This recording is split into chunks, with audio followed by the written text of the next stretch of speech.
48۔ اعوذ باللہ السمیع العلیم من الشیطان الرجیم، بسم اللہ الرحمن الرحیم۔ واذکر عبدنا ایوب اذ نادى ربه انی مسنی الشیطان بنصب وعذاب۔ ارکض برجلک ھذا مغتسل بارد وشراب۔ صدق اللہ العظیم۔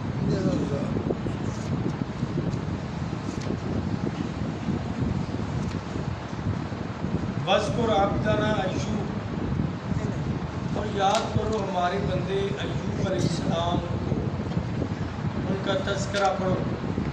اِذْ نَادَىٰ رَبَّهُ، جب انہوں نے اپنے رب کو پکارا، اَنِّی مَسَّنِيَ الشَّيْطَانُ بِنُصْبٍ وَعَذَابٍ، کہ مجھے شیطان کی جانب سے تکلیف اور غم پہنچا ہے۔ ارکض برجلک، مارو اپنا پاؤں زمین پر، ھذا مغتسل بارد، یہ ٹھنڈا پانی نہانے کے لیے، وشراب اور پینے۔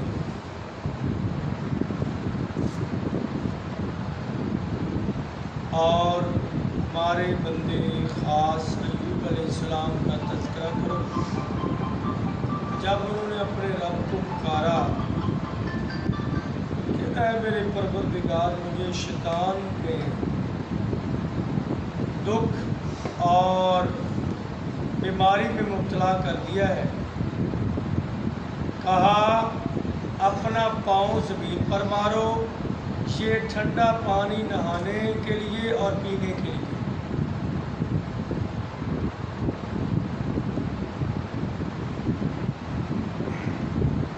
یہ تیسرا واقعہ ہے سیدنا ایوب علیہ السلام۔ ان سے پیچھے جناب محمد رسول اللہ صلی اللہ علیہ وسلم کو اللہ نے یہ کہا تھا کہ اصبر، مکے والے آپ کو جو ایذا دیتے ہیں، جو تکلیفیں دے رہے ہیں، آپ اصبر علی ما یقولون، جو وہ کہتے ہیں آپ ڈٹ بٹ جائیں، صبر کریں، حوصلہ کریں، برداشت سے کام لیں۔ کیسے؟ جیسے داؤد علیہ السلام کا تذکرہ پڑھ لو، اچھا وہ ختم ہوا، کہا سلیمان کا تذکرہ پڑھ لو، وہ مکمل ہوا، کہا ایوب علیہ السلام تو صابر پیغمبر تھے۔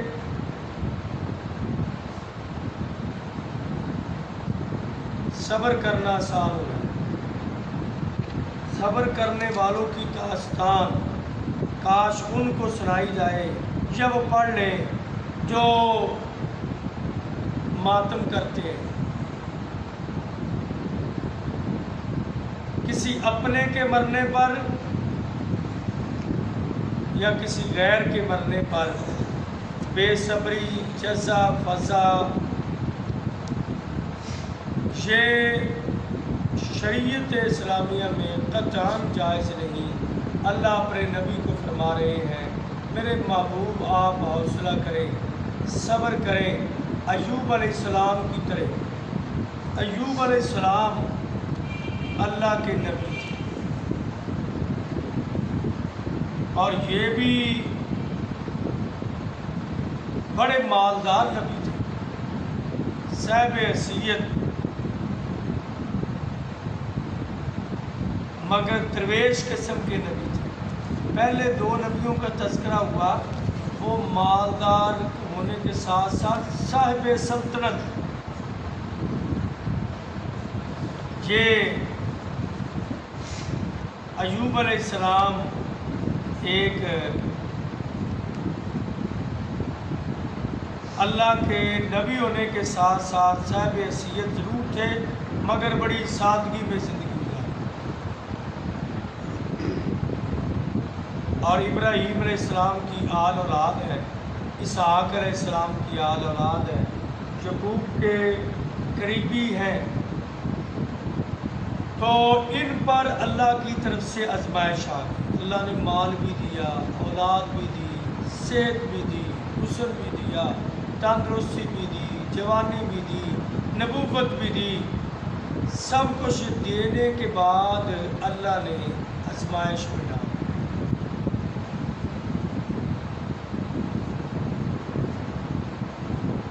دو نبیوں کی آزمائش ہم نے پڑھ لی۔ داؤد علیہ السلام، وَظَنَّ دَاوُودُ أَنَّمَا فَتَنَّاهُ، اور ادھر جناب سلیمان کا تذکرہ، وَلَقَدْ فَتَنَّا سُلَيْمَانَ، اور ادھر آزمائش آ گئی جناب ایوب علیہ السلام۔ تو نبیوں پر آزمائش، امتحان، یہ اللہ کا فیصلہ ہے، اور اللہ اپنے نبی کو بتا رہے ہیں اگر تمہارے اوپر کوئی اوکھا وقت آیا ہے، آزمائش آئی ہے، تو آپ تھوڑا سا یہ سبق پڑھے تو صحیح۔ ایوب علیہ السلام پر امتحان آیا کہ اولاد بھی فوت ہو گئی، مال مویشی ختم ہو گیا، اور تندرستی جانے کے بعد اذیت ناک بیماری میں مبتلا۔ وہ بیماری کیا تھی؟ کسی نے کہا سکن پرابلم تھا، کسی نے کچھ کہا، پر اذیت ناک، جس کا انہوں نے خود تذکرہ کیا۔ تو اس بیماری میں جو میاں محمد بخش نے لکھا، اوکھے سوکھے ویلے جو کم نہ آئے، اس سجن کو بہتر یار کے، وہ سارے چھوڑ گئے، یار بیلی، قریبی، بیویاں، سارے چھوڑ گئے۔ تن تنہا ایوب علیہ السلام یا ایک بی بی رحمت، بڑی وفادار تھی، اور ان کی وفاداری کے تذکرے لوگ کرتے اور کرتے رہے، وفاداری بھی کم نہیں کی۔ تو ان کی خدمت میں کوئی کمی نہیں آنے دی۔ یہ نہیں کہا کہ اب تو ماڑا وقت ہے، اب کسی اور طرف لوگ کر لے، ہوتا ہے نمک حرام بیویاں، خاوند پر اچھے حالات ہو تو بڑی تعریفیں، حالات اگر ہلکے آ جائیں تو پھر شکوے، گلے، ناراضگیاں، طلاق تک نوبت، اس کے گھر میں رہنے کا فائدہ ہی کوئی نہیں۔ تو اللہ نے یہ بھی تعلیم دی ہے کہ عورت زندگی کا اگر ساتھی ہے تو دکھ سکھ کا بھی ساتھی ہوتا ہے۔ بہرحال جناب ایوب علیہ السلام اللہ کے اس فیصلے پر راضی رہے، کبھی شکوہ نہیں کیا، کبھی زبان پر ایسا لفظ نہیں آیا کہ اللہ کیا میرے اوپر ہی یہ وقت آنا تھا؟ میں تیرا نبی ہوں اور تیرے دین کا مبلغ ہوں، تیرے حکموں پر چلنے والا ہوں، میرے اوپر ہی یہ ساری امتحان اور آزمائشیں آنی تھی؟ کوئی ایسی بات نہیں۔ بڑے حوصلے اور صبر کے ساتھ برداشت کرتے رہے۔ ایک دن ایک سمے ایسا بنا، اور یہ بات یہ میں رکھے، قبولیت کا بھی ایک خاص موقع بنتا ہے جب مانگنے والا، سوال کرنے والا سوالی کسی خاص انداز سے مانگتا ہے نا، فوراً اس کی وہ ادا اللہ کو پسند آ جاتی ہے اور فوری قبولیت ہو جاتی ہے۔ 18 سال تک مشہور روایت کے مطابق یہ بیمار رہے، اور کیا آپ کا دل مانتا ہے کہ 18 سال انہوں نے دعا نہیں کی، شفا کی روزانہ ہی دعا کی، تندرستی کی روزانہ ہی دعا کی، 1 سال دعا کی شفا نہیں، 2 سال کی نہیں، 3 سال کی نہیں، تو ایسا تو نہیں کہ 2-4 مرتبہ 2-4 چلے کو کاٹ لے تو نہ اس کی سنیں کہا چھوڑو جی یہ پیر ہی کامل لے، یہ ٹھیک نہیں، چھوڑو اس کا راستہ، ایسی نہیں۔ مانگتے رہے مانگتے رہے۔ دعا میں یہ بھی ایک طریقہ ہے کہ رب سے مانگتے مانگتے اٹھانا نہیں چاہیے۔ 2 دن 4 دن مانگا تو کہنے لگے نہیں جی ہماری سنتا ہی نہیں، ہماری نہیں سنتا، پھر سنانے کے لیے کسی اور نانگے شاہ کے پاس چلے جاؤ۔ تو نہیں، اللہ سے مانگتے رہے، مانگتے مانگتے مانگتے نا ایک دن ان کے 2 دوست تھے، وہ کہنے لگے ایوب 18 سال سے بیمار ہے، اسے اپنی غلطی کا نتیجہ بھگت رہا، اپنیاں غلطیوں کے نتیجے میں پکڑ آ گئی اس پر۔ کہنے لگے اللہ پہلے بھی تجھ سے مانگ رہا تھا، اب بھی تجھ سے مانگ رہا ہوں۔ اب تو انہوں نے یہ کہہ دیا کہ ایوب اپنی غلطیوں میں مبتلا ہے، تو جانتا ہے کہ میرے ذمہ کیا ہے۔ اللہ تیری بارگاہ میں صدق کے دل سے مانگ رہا ہوں، انی مسنی الشیطان بنصب وعذاب، شیطان کا غلبہ ہو گیا میرے اوپر۔ شیطان نصب کہتے ہیں تھکاوٹ، تھکاوٹ ایک تو یہ نا کام کرتا کرتا تھک جائے، ایک یہ ہے کہ بیماری اتنی شدید جس نے بندے کو لاچار بے بس کر کے رکھ دیا، بے بس ہو گئے، عذاب تکلیف دے بیماری میں، اور اس بیماری کی نسبت شیطان کی طرف کر دی۔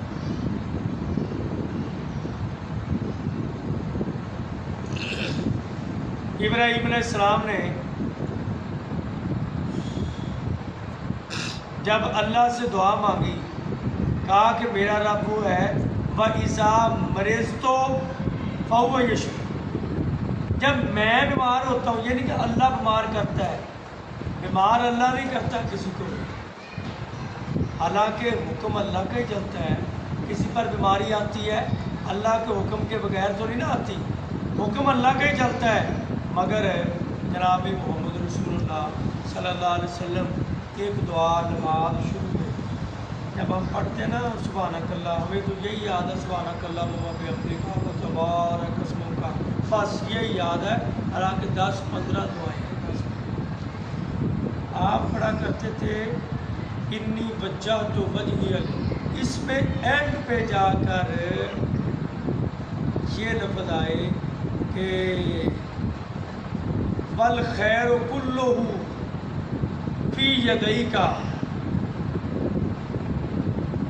ہر طرح کی بلائی تیرے پاس ہے، والشر لیس الیک، اور جو شر ہے نا وہ تیری طرف سے نہیں آتا، وہ ہماری اپنی کوتاہی ہوتی ہے، یعنی شیطان کا غلبہ ہو جائے تو پھر کیوں ہوا، ہم نے ذکر میں کمی کر دی، ہماری کوتاہی ہوئی، تو اس لیے یہ نسبت انہوں نے شیطان کی طرف کر دی۔